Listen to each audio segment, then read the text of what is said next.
ini kita akan sama-sama belajar tentang perundangan narkotika dan psikotropika. Tujuan setelah menempuh mata kuliah ini adalah kalian dapat menentukan narkotika tersebut golongan berat. Itu juga kalian bisa menghindari dari peredaran narkoba kalau bisa memulai peredaran narkoba tersebut. Oke, undang-undang narkotika itu ada undang-undang nomor 35 dan psikotropika dan peraturan Permenkes nomor 36 tahun 2022. Untuk perundangan ini bertujuan menjamin ketersediaan narkotika dan psikotropika untuk pelayanan kesehatan atau pengembangan iptek, lalu mencegah, melindungi, dan menyelamatkan dari penyalahgunaan narkoba, memberantas peredaran narkoba, dan menjamin peraturan rehabilitasi medis dan sosial bagi penyalahguna atau pecandu narkotika. Lalu tujuannya juga untuk obat atau bahan yang bermanfaat bagi bidang pengobatan itu bisa dikembangkan. Terus setelah itu untuk tindak pidana narkotika diatur pada Undang-Undang Nomor 22 Tahun 1997. Dasar hukumnya Undang-Undang RI tahun 45 pasal 5 ayat 1 dan pasal 12 UUD. Lalu Undang-Undang Nomor 8 tahun 76 tentang narkotika. Lalu Undang-Undang Nomor 7 tentang pengesahan dari United Nations Convention. Nah, untuk yang pasal 5 itu pengaturan undang-undang meliputi segala bentuk perbuatan yang berhubungan dengan narkotika, prekursor narkotika, dan juga psikotropika. Untuk narkotika sendiri itu pengertiannya adalah zat yang berasal dari tanaman atau sintetis maupun semisintesis yang dapat menurunkan dan mengurangi kesadaran sampai menghilangkan rasa nyeri dan dapat menimbulkan ketergantungan. Untuk jenis-jenisnya itu ada pada golongan ada pada list yang dikeluarkan oleh Permenkes. Nah, narkotika ada beberapa golongan, golongan satu, 2, dan 3.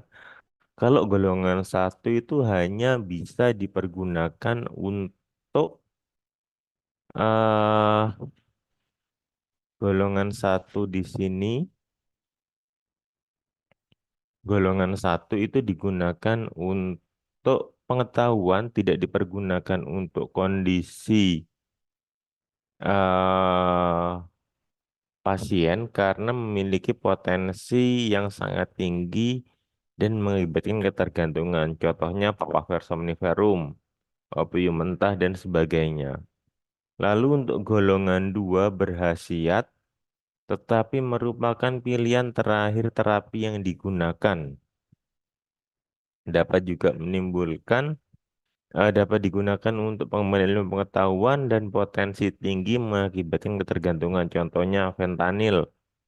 Fentanyl ini biasanya digunakan pada saat ketika mau operasi hepatidin juga. Lalu ada narkotika golongan 3. Untuk yang narkotika golongan 3 itu banyak digunakan untuk terapi dan pengembangan ilmu pengetahuan karena potensinya sangat ringan untuk mengakibatkan ketergantungan.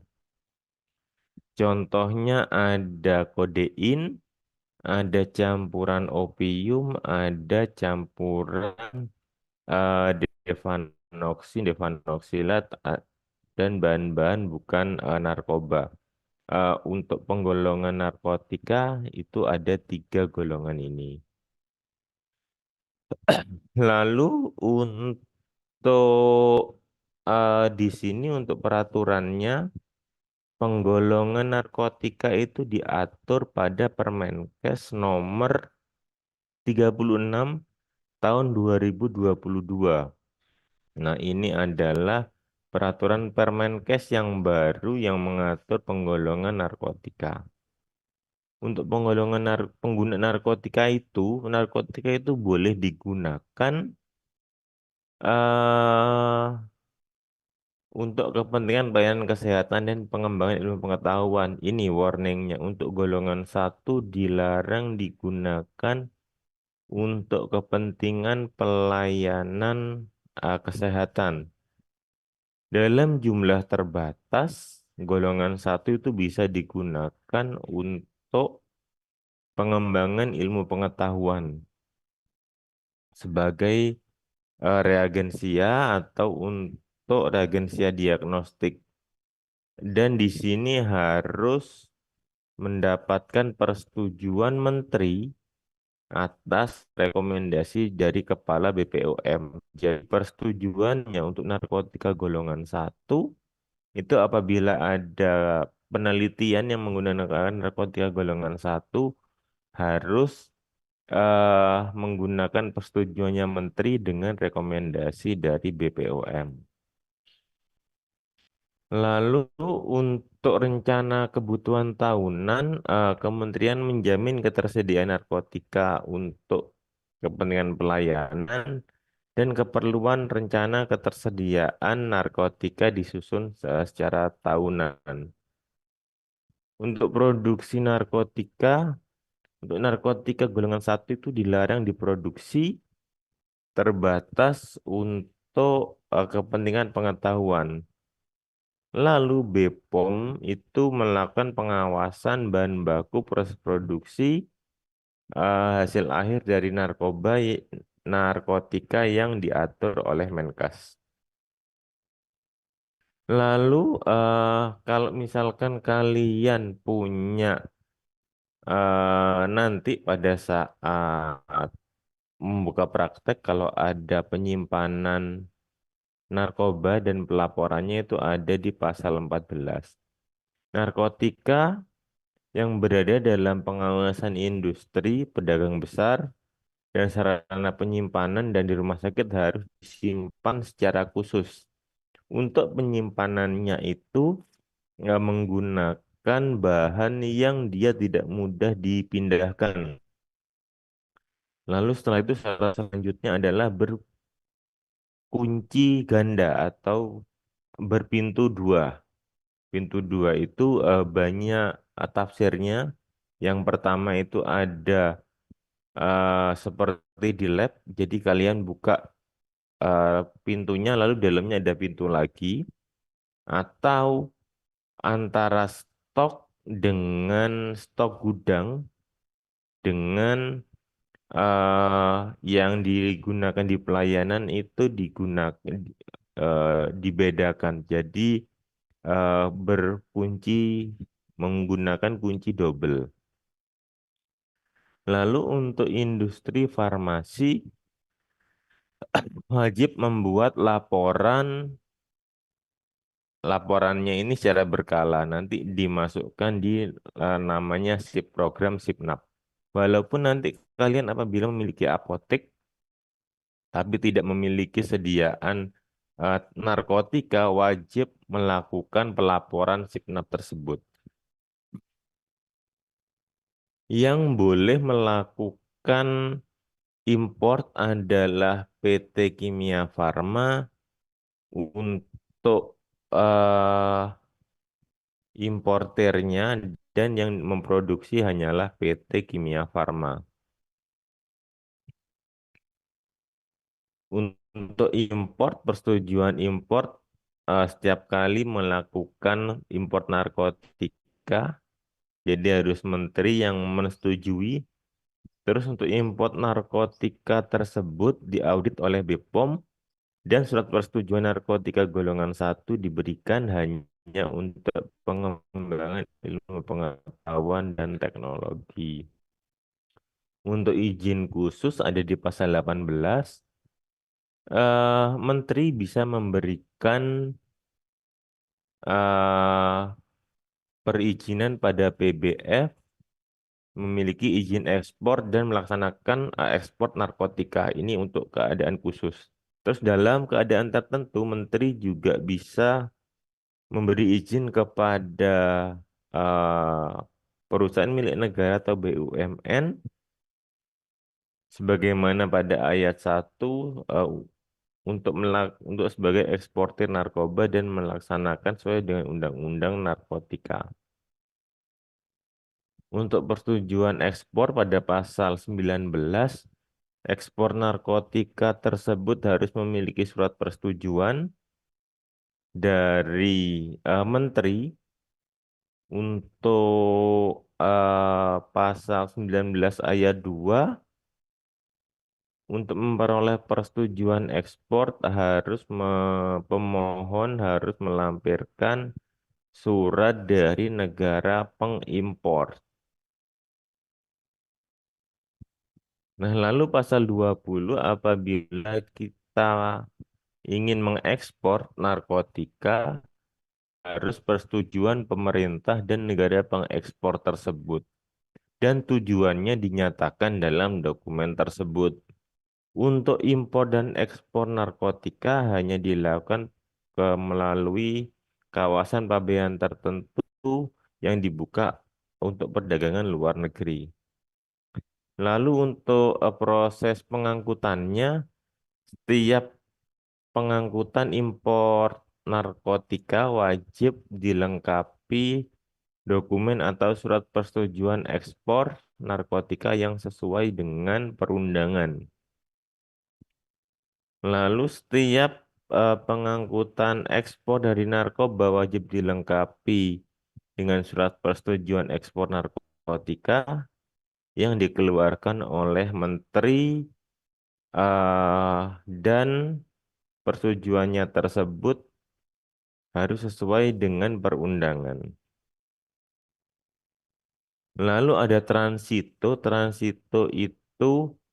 Eh, Transito narkotika harus dilengkapi dengan dokumen persetujuan ekspor narkotika yang sah dari negara pengekspor dan surat persetujuan narkotika dari negara pengimpor. Transito itu negaranya itu dia ada yang transit ke Indonesia dulu sebelum ke negara yang lain, biasanya seperti itu.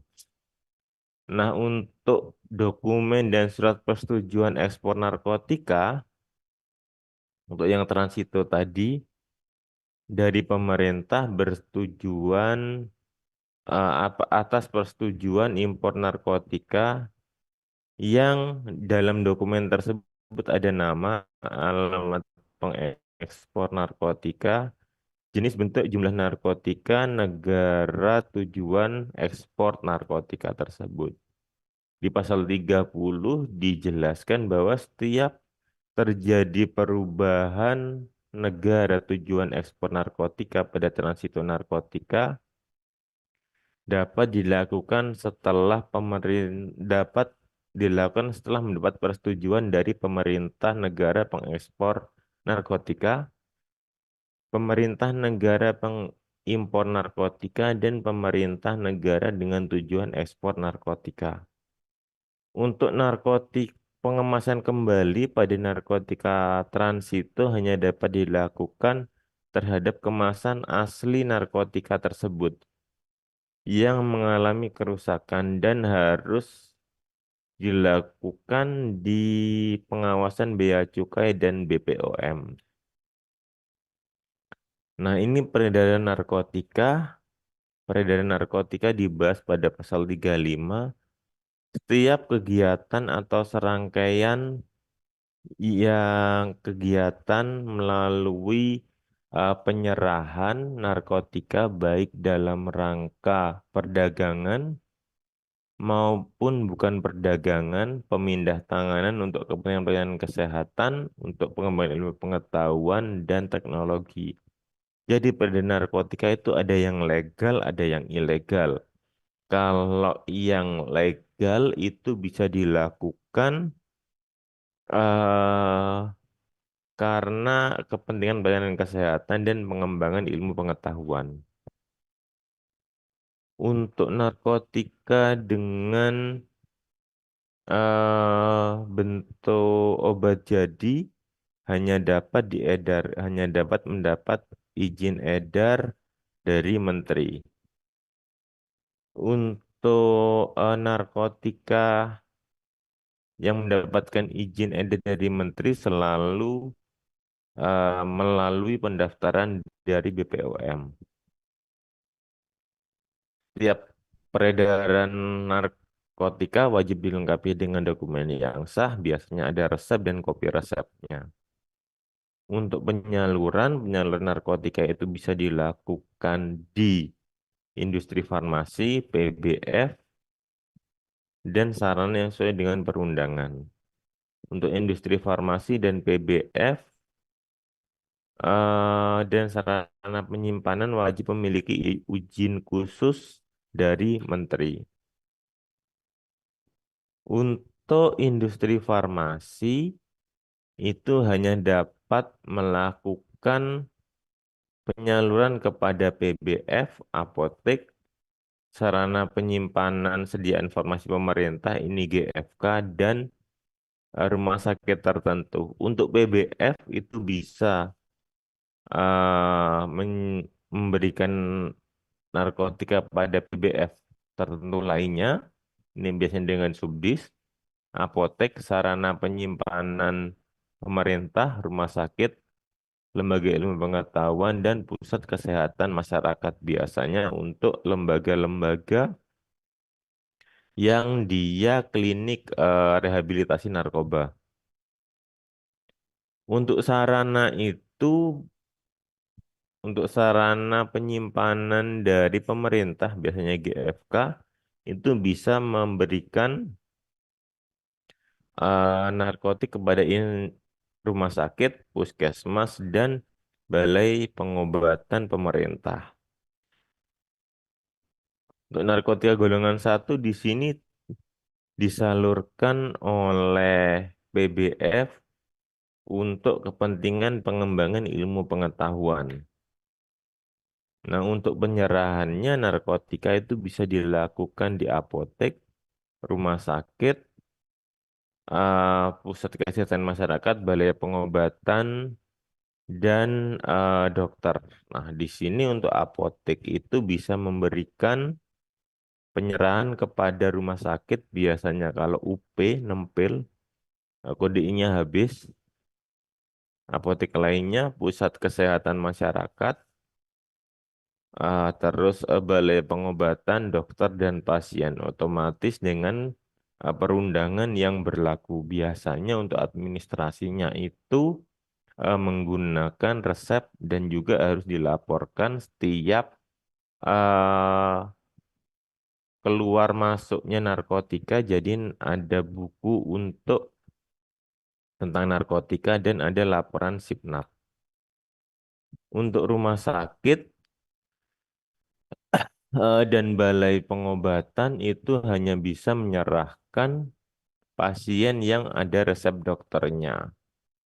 Untuk penyerahan narkotika dari dokter bisa dilakukan apabila praktek dokter memberikan narkotika melalui injeksi, menolong keadaan darurat dengan memberikan narkotika injeksi, dan daerah terpencil yang tidak ada apoteknya.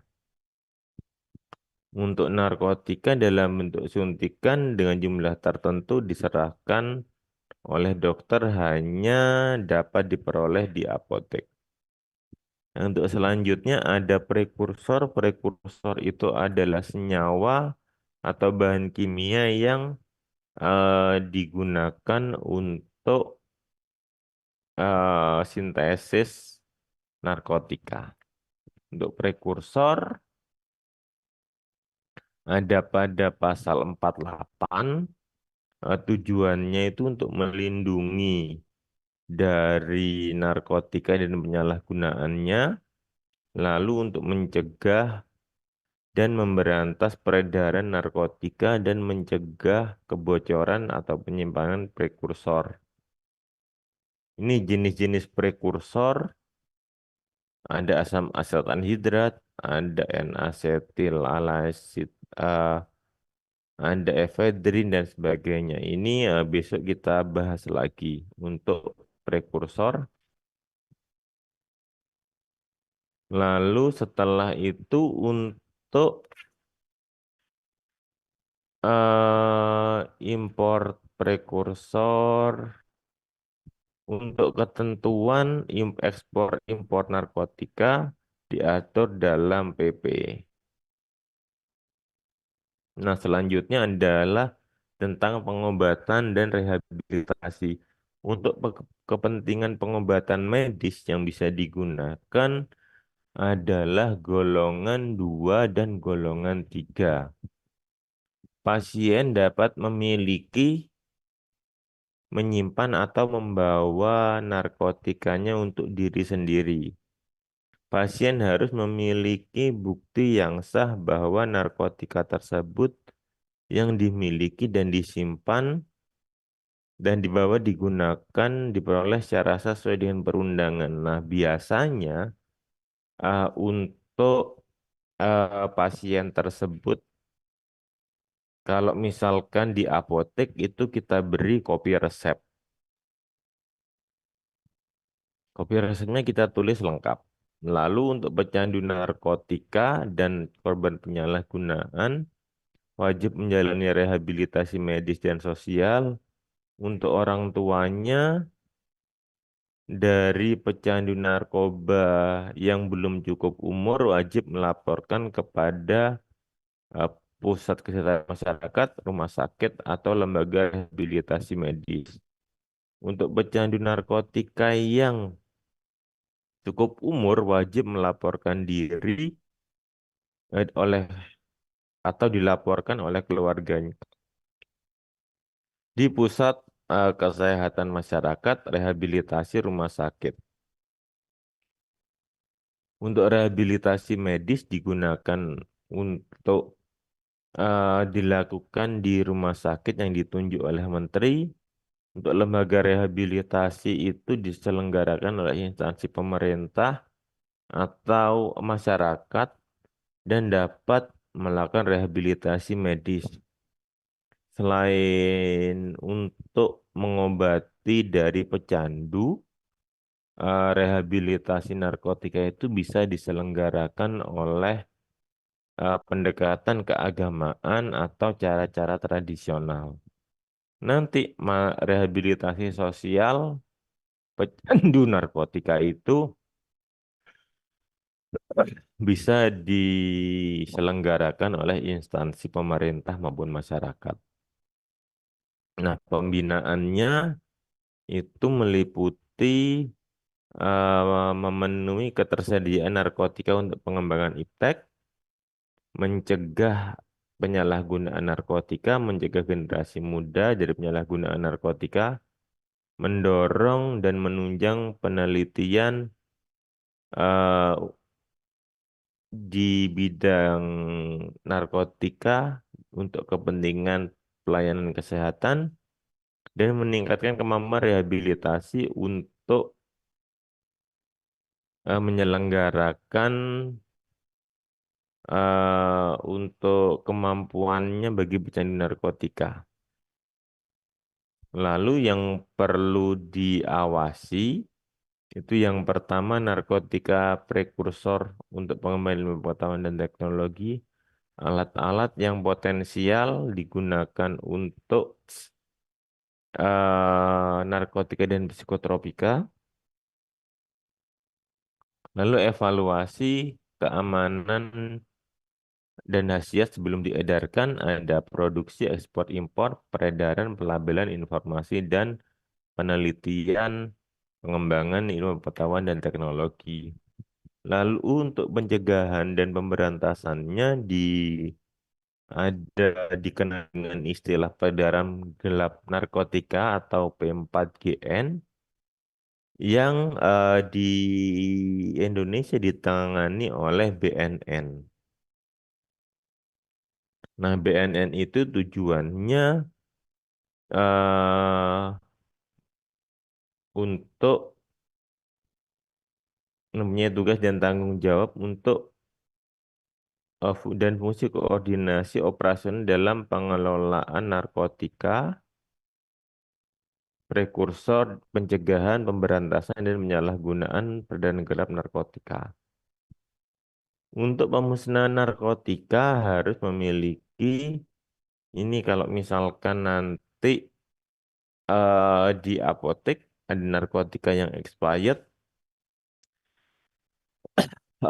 tidak memenuhi persyaratan standar, kadaluarsa, dan berhubungan dengan tindak pidana. Kalau misalkan ada hal-hal yang seperti ini, narkotika tersebut bisa dimusnahkan. Nah, dari golongan tersebut ada golongan satu, 2, dan 3 berdasarkan update yang terbaru. Ini nanti perundangan Permenkesnya saya lampirkan di MMP karena kalau misalnya saya taruh di sini ada banyak semuanya. Golongan satu, contohnya ada Papaver seminiferum, termasuk buah dan jeraminya, kecuali bijinya. Lalu opium. Opium itu dari getah yang membeku sendiri dari Papaver somniferum.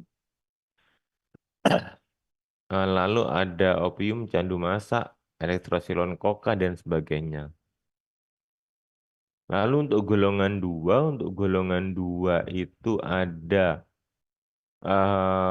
alfa metil metadol, ada alfa metil prodina, ada alfa metadol, ada alfentanil dan sebagainya. Nanti kalian bisa lihat list narkotik di daftar. Lalu untuk golongan tiga ini yang sering digunakan terutama di apotek biasanya itu yang sering digunakan adalah kodein. Ini biasanya digunakan karena memiliki khasiat antitusif. Oke, terima kasih. Itu materi hari ini, pagi ini. Apakah ada yang ingin didiskusikan untuk materi pagi ini? Ada?